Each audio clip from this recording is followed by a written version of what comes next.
Hey, good to see you again. It's good to see you too, Rob. How's your weekend been? Really good. I figure before we dive in, let's just recognize that there's awareness here, you know, that's always here, you know, beyond the identities and like you and I, like how we're meeting now, it's like it's in beingness, not so much the identities. And Exactly. yeah, I feel that. That's I kind of where I wanted to come from today, oh, honestly. perfect. It's almost like we're meeting in beingness. Right. And your message, the email that you sent to me was good. What do you think's worth exploring further for us? Well, we met, I think last week or earlier this week, and had a great discussion. It was the first time that I'd really been able to communicate with another being who's well, the same being, right? But Yeah.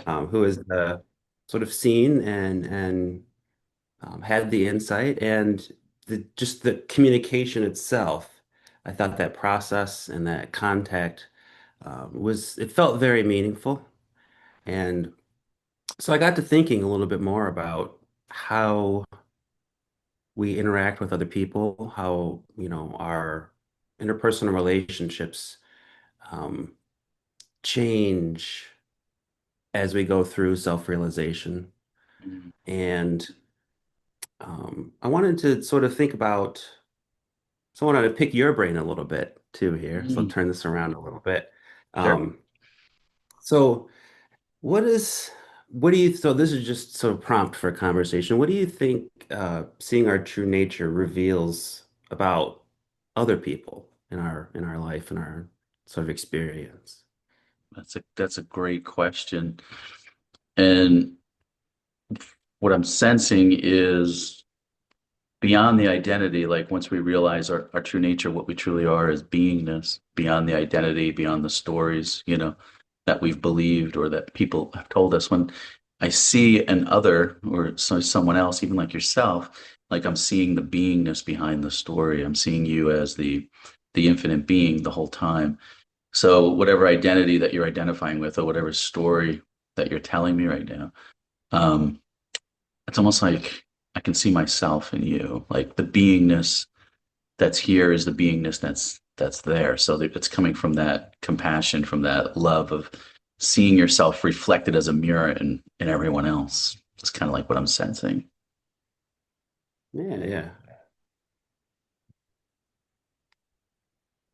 Does that compassion feel different from sort of before self-realization from Yeah, for your sure. Yeah, for sure. Because previous to self-realization, like I'd be so identified with, whatever story you're telling me, there wouldn't be that depth to see beneath the story of what you're telling me, beneath the identity. I would just be bought into whatever identity and story that the mind or my thoughts were telling me. I was thinking that they were my thoughts, but I can see deeper beyond that, that it's just the beingness below the story, beneath the story. That's really me looking back. So I can kind of see through that. So I see you as whole, complete already. I don't see anything else really coming back but myself. So there's that compassion because it's really you, that's looking back at you is like a mirror. right, right. I was sort of thinking about, drawing from some of the stuff from Krishnamurti that I've been reading. He talks about um, the images that we have of other people Mhm. that sort of function in the same way that our images for ourself function, Mhm. where we have narratives around what other people are thinking, what they're doing, how they fit into, our narrative. And we use that I think we try to predict what other people are going to do or predict how they're feeling so we can sort of manage the situation, Yeah. manage those relationships. Um, those seem to really kind of start to fall away too, I think. You start to sort of realize that those are the same sort of mental constructions that we have for ourselves and to see that deeper, what is this being, what is this energy actually, manifesting as? Yeah. Yeah, there's that identity prior to self-realization where we're just identified, with the image that we have of what the other person is, whatever the mind's telling us, we're believing it, we're believing it directly. Now after self-realization, we're seeing below, the identity of what the person is, what they truly are. So there's that, it's not so